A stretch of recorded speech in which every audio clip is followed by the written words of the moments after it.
இருக்கிறார்கள், நம்மள மாதிரி சம்பளம் வாங்குறவங்க தான் கஷ்டப்படுறோம் அப்படி நாம நினைச்சிட்டு இருக்கிறோம். உண்மை அது இல்ல.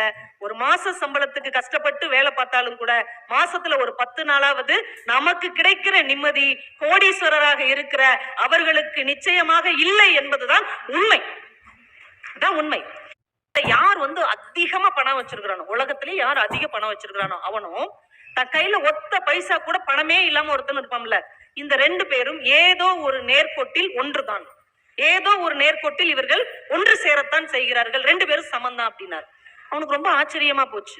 அவன் கணித வடிவிலேயே கேட்டான், ஐயா நீங்க சொல்றது எப்படி இருக்கு அப்படின்னா, எல்லையே இல்லாததை நம்ம மேத்ஸ்ல இன்ஃபினிட்டின்னு சொல்லுவோம், ஒண்ணுமே இல்லாததை ஜீரோன்னு சொல்லுவோம். நீங்க சொல்றது எப்படி இருக்குன்னா இன்ஃபினிட்டியும் ஜீரோவும் சமம்னு சொல்ற மாதிரி இருக்கு அப்படின்னு இருக்கிறான். சிரிச்சுக்கிட்டே சொன்னார், அது கரெக்ட் தான், இன்ஃபினிட்டியும் ஜீரோவும் ஏதோ ஒரு புள்ளியில் ஒன்றாக சந்தித்துக் கொள்ளத்தான் செய்கிறது அப்படின்னார். அது எப்படிங்க சாத்தியம்?